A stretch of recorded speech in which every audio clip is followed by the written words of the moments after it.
Yani biz kadınlar olarak yıllardır aslında alanlardayız. Mücadele hattını büyüten, örgütleyen bir yerdeyiz. Fakat son süreçlerde evet, Sayın Abdullah Öcalan'ın işte 27 Şubat çağrısından sonra ciddi anlamda kadınlara ciddi roller düşüyor. Çünkü her zaman biz şunu söylüyoruz. Yani Abdullah Öcalan da şunu belirtiyor. Yani kadın özgürleşmeden toplum özgürleşemez. Dolayısıyla bizler TCA olarak zaten bizler yılın konferans kararlarında yürüyüş hattını genişletmek için özelde de işte Kürt Halk Önderi biraz Abdullah Öcalan'ın şahsında gelişen özgürlük, fiziki özgürlüğüne dair hem de yine demokratik toplum inşasına dair belli planlamalar önümüze koymuştuk. Bu planlamalardan bir tanesi zaten işte toplumsal barış şiarıyla demokratik toplum inşasına bu şekilde 31 Mayıs'ta Ahmet'te Alan Parkı'nda bir yürüyüşümüz gerçekleşecek. Dolayısıyla bu yürüyüş kendisiyle beraber birçok şeyi getirir. Yani orada kadın iradesi, kadın sözünü kurması, ben bu gelecekte rol sahibiyim. Beni dört duvar arasına sıkıştırmaya çalışan, makbul kadını yaratmaya çalışan mevcut iktidara karşı demokratik ulus çerçevesinde barışı, toplumsal inşayı örmek adına ben bir rolsem o rolümü orada oynamak için alanda olacağım. Bunlar bizim için gerçekten önemli.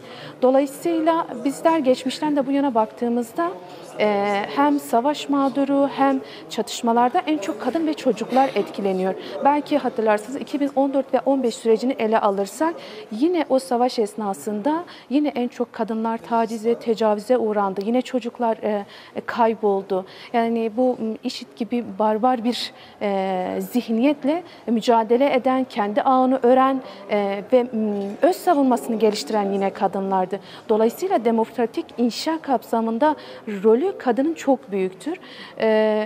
Bu rolde özellikle işte burada yani Türkiye ve Kürdistan'da sesin yükselmesi, kadının irade olması, kadının taleplerini yükseltmesi özellikle 1924 Anayasası'nda hukuki dayanaklara bağlaması tıpkı nasıl ki İstanbul Sözleşmesi geçmiş süreçte tek bir kararla yok edilmişse tam tersi yine kazanımlarını bir fazlasını yine ekleyerek yine katlayarak aslında demokratik toplum inşası kapsamında 1924 Anayasası'nın değiştirilmesi ve kadın haklarının daha çok koruma altına almasına da dönük bir yürüyüştür.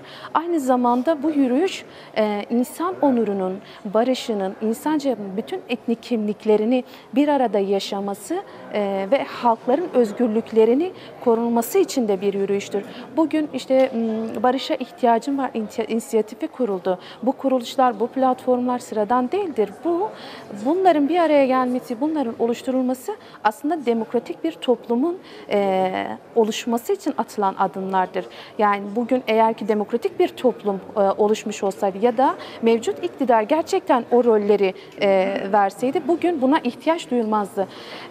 Resmi kurumlarda, kamuoyunda, işte halkta, mahallelerde, özellikle kentlerde ciddi anlamda demokratik toplumun inşasının örülmesinin temel nedenleri ve nereden örülmesi gerektiğinin aslında cevabını oluşturacağız 31 Mayıs'ta. Bugün sözümüzü söylememiz gerekiyorsa bugün burada bu meydanda söylememiz gerekiyor. Biz bugün Türkiye ve Kürdistan'daki bütün kadınları 31 Mayıs işte Büyükşehir'in yanındaki Alan Parkı'nda bekliyoruz. Bütün kadınların sesi olmaya, demokratik toplumun inşasına, barışa, toplumsal barışı inşa etmeye öncüsü olarak bütün kadınları bekliyoruz.